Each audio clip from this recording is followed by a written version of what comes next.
بسم اللہ الرحمن الرحیم۔ نور الانوار کا باب ہے اقسام مشترکہ، سبق نمبر 20 میں خوش آمدید۔ آج کے سبق کے اندر ہم نسخ کا محل پڑھیں گے۔ عبارت دیکھ لیں،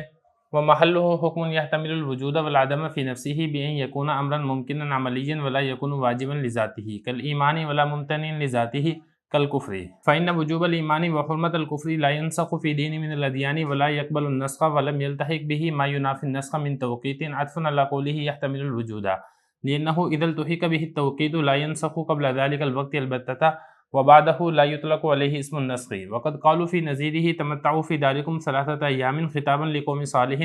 وتزرعون 7 سنين دأبا حكاية عن قول يوسف عليه السلام كل ذلك غلط لأنه من الأخبار والقصص والأولى في نظيره قوله تعالى فاعفوا واصفحوا حتى يأتي الله بأمره وقوله تعالى فامسكوهن في البيوت حتى يتوفاهن الموت ويجعل الله لهن سبيلا ونحوه۔ ترجمہ دیکھ لیں، اور نسخ کا محل ایسا حکم ہوتا ہے جو کہ وجود اور عدم کا اپنی ذات کے اعتبار سے احتمال رکھتا ہے، بئیں طور کہ وہ ایک ایسا کام ہوتا ہے جو کہ ممکن ہوتا ہے، عمل سے اس کا تعلق ہوتا ہے، اور وہ اپنی ذات کے اعتبار سے واجب بھی نہیں ہوتا جیسا کہ ایمان، اور اپنی ذات کے اعتبار سے ممتنع بھی نہیں ہوتا جیسا کہ کفر۔ اس لیے کہ ایمان کا واجب ہونا اور کفر کا حرام ہونا یہ ادیان میں سے کسی دین میں بھی منسوخ نہیں ہوتا ہے اور نہ ہی نسخ کو قبول کرتا ہے، اور اسی کے ساتھ لاحق نہیں ہوگا ایسا حکم جو کہ نسخ کے منافی ہو، بئیں طور کہ اس میں وقت بیان کیا گیا ہو۔ اس کا عطف ہے مصنف کے اس قول یحتمل الوجودہ کے اوپر، اس لیے کہ جب اس کے ساتھ لاحق ہو جائے گا وقت تو اس وقت سے پہلے وہ بالکل بھی منسوخ نہیں ہو سکتا، اور اس وقت کے بعد اگر منسوخ ہوتا ہے تو اس پر نسخ کے اسم کا اطلاق نہیں ہوگا۔ اور علماء نے اس کی نظیر میں یہ والی قرآن مجید کی آیت کہی ہے، تمتعوا فی دارکم 3 ایام، جو کہ حضرت صالح علیہ السلام کی قوم کو خطاب کرتے ہوئے فرمایا گیا ہے، اور وَتَزْرَعُونَ 7 سِنِينَ دَأَبًا جو کہ حضرت یوسف علیہ السلام کے قول کی حکایت ہے۔ یہ ساری مثالیں غلط ہیں اس لیے کہ ان کا تعلق خبر اور قصے سے ہے، اور بہتر یہ ہے کہ اس کی نظیر میں اللہ تعالیٰ کا یہ والا فرمان ہو، فَاعْفُوا وَاصْفَحُوا حَتَّى يَأْتِيَ اللَّهُ بِأَمْرِهِ، اور اللہ تعالیٰ کا یہ فرمان ہو فَأَمْسِكُوهُنَّ فِي الْبُيُوتِ حَتَّى يَتَوَفَّاهُنَّ الْمَوْتُ وَيَجْعَلَ اللَّهُ لَهُنَّ سَبِيلًا، اور اس جیسی دوسری آیتیں۔ عبارت و ترجمہ ہو چکا ہے، اب چلتے ہیں اس کی تشریح کی طرف۔ بیان تبدیل جس کو نسخ بھی کہا جاتا ہے، اس کی تعریف کیا ہے، اس کی کیا شرائط ہے، اس کے بارے میں کیا اختلاف ہے، ساری تفصیل گزشتہ سبق میں گزر چکی ہے۔ آج کے سبق کے اندر ہم بیان تبدیل یعنی جو نسخ ہے اس کے محل کے بارے میں حضرت بتا رہے ہیں۔ دیکھیے، جو بیان تبدیل کا جو محل ہے یعنی وہ کون سا حکم ہے جو منسوخ ہونے کی صلاحیت رکھتا ہے، اس کے بارے میں حضرت یہ بتا رہے ہیں جو اپنی ذات کے اعتبار سے وجود اور عدم دونوں کا احتمال رکھتا ہو، یعنی اس کی جو ذات ہے وہ اس بات کا تقاضا کرتی ہے کہ اس کا وجود یہ بھی ممکن ہو اور اس کا عدم وجود یہ بھی ممکن ہو۔ دوسرے لفظوں میں آپ یہ بھی کہہ سکتے ہیں کہ وہ ایسا امر ہو جو کہ ممکن ہو۔ ممکن کا مطلب یہی ہوتا ہے کہ جس کے اندر ہونا اور نہ ہونا دونوں کا احتمال ہو، اور دوسری بات یہ ہے کہ اس کا تعلق عمل کے ساتھ ہو، اس کا تعلق عقیدے کے ساتھ نہ ہو۔ اگر کوئی حکم ایسا ہے جو اپنی ذات کے اعتبار سے واجب ہے، یعنی واجب لنفسہ بھی اس کو آپ کہہ سکتے ہیں، واجب لذاتہ بھی اس کو آپ کہہ سکتے ہیں، ایسا حکم منسوخ نہیں ہو سکتا۔ یا اسی طریقے سے اگر کوئی ایسا حکم ہے جو اپنی ذات کے اعتبار سے ممتنع اور حرام ہے، یعنی اس کی ذات اس بات کا تقاضا کرتی ہے کہ یہ والا جو حکم ہے، یہ والا حکم بالکل ناجائز ہے، کسی صورت میں جائز نہیں ہو سکتا ہے، ایسا حکم بھی منسوخ نہیں ہو سکتا ہے۔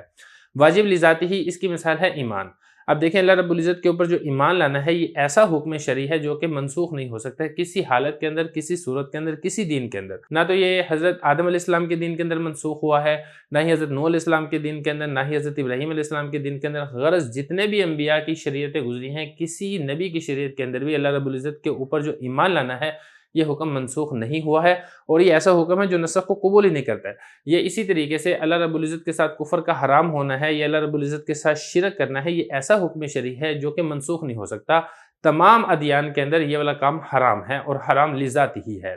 تو دیکھیں، یہ بتا رہے ہیں کہ محلہ جو نسخ ہے، نسخ کا محل ایسا حکم ہوتا ہے جو کہ اپنی فی نفسی، اپنی ذات کے اندر وجود اور عدم دونوں کا احتمال رکھتا ہے۔ بئی طور کہ وہ جو حکم ہے وہ ایک ایسا امر ہوتا ہے جو کہ ممکن ہوتا ہے۔ ممکن میں آپ کو بتا چکا ہوں، جس کے اندر ہونا اور نہ ہونا دونوں کا احتمال ہو، اور اس کا تعلق عمل کے ساتھ ہو۔ وہ جو حکم ہے وہ اپنی ذات کے اعتبار سے واجب بھی نہ ہو جیسے کہ ایمان ہے، اور اپنی ذات کے اعتبار سے ممتنع اور حرام بھی نہ ہو جیسا کہ کفر ہے۔ اس لیے کہ دیکھیں، ایمان کا جو واجب ہونا ہے اور کفر کا جو حرام ہونا ہے، یہ ادیان میں سے کسی دین کے اندر بھی منسوخ نہیں ہوتا۔ کسی دین کے اندر بھی یہ والا حکم منسوخ نہیں ہوا ہے، حضرت آدم علیہ السلام سے لے کے نبی کریم صلی اللہ علیہ وسلم کی شریعت تک، اور نہ ہی یہ نسخ کو قبول کرتا ہے۔ وَلَمْ يَلْتَحِقْ بِهِ مَا يُنَافِي النَّسْخَ مِنْ تَوْقِيتٍ۔ دیکھیں، یہاں سے بتانا یہ چاہ رہے ہیں، جیسا کہ گزشتہ سبق کے اندر بھی یہ والی بات آ چکی ہے کہ جو حکم منسوخ ہوتا ہے یہ وہ حکم ہوتا ہے جس میں وقت بیان نہیں کیا گیا ہوتا ہے۔ یعنی اللہ رب العزت کو تو معلوم ہوتا ہے کہ یہ حکم فلاں وقت تک رہے گا، لیکن اللہ رب العزت بندوں کو نہیں بتاتے ہیں، بعد میں اللہ رب العزت اس حکم کو منسوخ کر دیتے ہیں۔ ایسے حکم کو آپ کہہ سکتے ہیں کہ حکم منسوخ ہو چکا ہے۔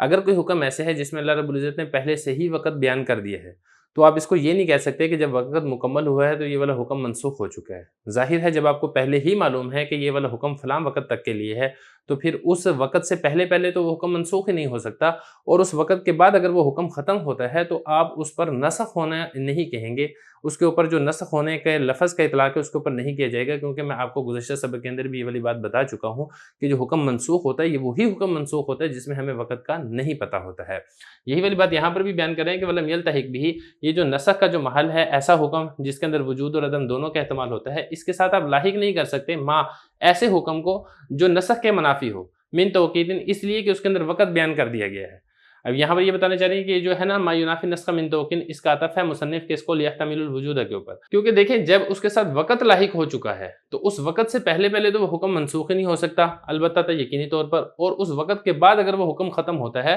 تو اس کے اوپر آپ نسخ کے اسم کا اطلاق نہیں کر سکتے۔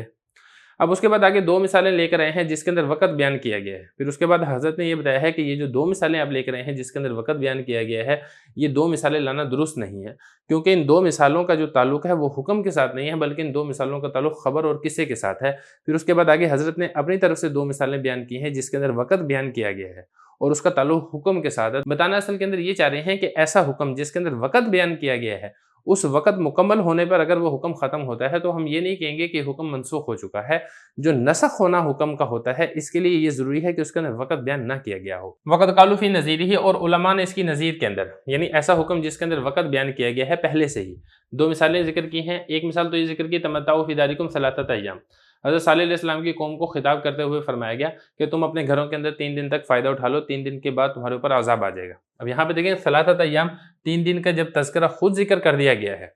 تو اب 3 دن کے بعد اگر عذاب آتا ہے تو ہم یہ نہیں کہیں گے کہ حکم منسوخ ہو چکا ہے، لیکن آگے حضرت فرماتے ہیں کہ مثال غلط ہے۔ کیوں؟ کیونکہ یہ جو ہے اس کا تعلق ایک خبر اور واقعے کے ساتھ ہے، اور جو حکم کا منسوخ ہوتا ہے تو اس کے اندر حکم ہوتا ہے، یہاں پر حکم نہیں ہے۔ اسی طریقے سے دوسری مثال دیکھیں، وَتَزْرَعُونَ سَبْعَ سِنِينَ دَأَبًا، تم کھیتی اگاؤ 7 سال لگاتار۔ یہ حضرت یوسف علیہ السلام کے قول کی حکایت کرتے ہوئے فرمایا گیا ہے۔ حضرت یوسف علیہ السلام نے جب خواب کی تعبیر دی تھی تو اس کے بعد ارشاد فرمایا تھا کہ تم 7 سال لگاتار کھیتی اگاؤ۔ تو یہاں پہ دیکھیں 7 سنین، 7 سال جب خود ہی ذکر کر دیا گیا ہے پہلے، تو 7 سال کے بعد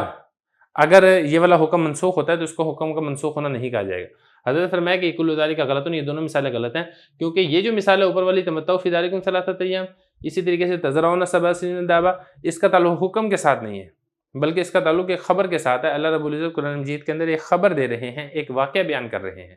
اور جو منسوخ ہونا ہوتا ہے وہ حکم کا منسوخ ہونا ہوتا ہے، خبر اور واقعے کا منسوخ ہونا نہیں ہوتا ہے۔ یہ بتا رہے ہیں کل ذالک غلط، یہ ساری مثالیں غلط ہیں۔ کیوں؟ کیونکہ ان کا تعلق خبر اور قصے کے ساتھ ہے۔ بہتر یہ ہے کہ اس کی نظیر کے اندر اللہ رب العزت کا یہ والا فرمان ذکر کیا جائے، فاعفوا واصفحوا حتی یاتی اللہ بامرہ، تم معاف کرو اور درگزر کرو یہاں تک کہ اللہ تعالیٰ اپنا امر لے آئے۔ جب تک اللہ تعالیٰ کا امر نہیں آ جاتا ہے اس وقت تک تم معاف اور درگزر کرو۔ تو یہاں پہ دیکھیں معاف اور درگزر کرنے کا حکم دیا جا رہا ہے، لیکن اس کا وقت بیان کر دیا گیا ہے کہ یہ والا جو حکم ہے یہ دائمی نہیں ہے، بلکہ معاف اور درگزر کرنا اس وقت تک ہے جب تک اللہ تعالیٰ اپنا امر نہیں لے آتا۔ تو یہاں پہ دیکھیں چونکہ وقت پہلے بیان کر دیا گیا ہے تو اس کے بعد اگر معافی اور درگزر کرنے والا حکم ختم ہوتا ہے تو اس کو ہم یہ نہیں کہیں گے کہ حکم منسوخ ہو چکا ہے، کیونکہ اس حکم کا جو وقت ہے وہ پہلے سے ہی بیان کر دیا گیا ہے۔ اسی طریقے سے دوسری مثال ہے فَأَمْسِكُوهُنَّ فِي الْبُيُوتِ حَتَّى يَتَوَفَّاهُنَّ الْمَوْتُ وَيَجْعَلَ اللَّهُ لَهُنَّ سَبِيلًا، تم ان عورتوں کو ان کے گھروں میں ٹھہراؤ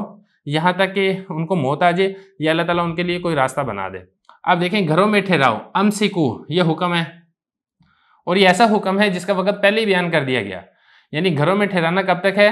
جب تک یا تو موت نہ آ جائے یا اللہ تعالیٰ ان کے لیے کوئی نیا راستہ نہ بنا دے۔ تو چونکہ اس میں وقت پہلے سے ہی ذکر کر دیا گیا ہے تو جب یہ وقت پورا ہو جاتا ہے اور نیا حکم آ جاتا ہے تو اس کو ہم یہ نہیں کہیں گے کہ پرانا حکم یہاں پر منسوخ ہو چکا ہے، کیونکہ وقت پہلے سے ہی بیان کر دیا گیا ہے، اور حکم کے منسوخ ہونے کے لیے یہ ضروری تھا کہ اس میں وقت پہلے سے بیان نہ کیا گیا ہو۔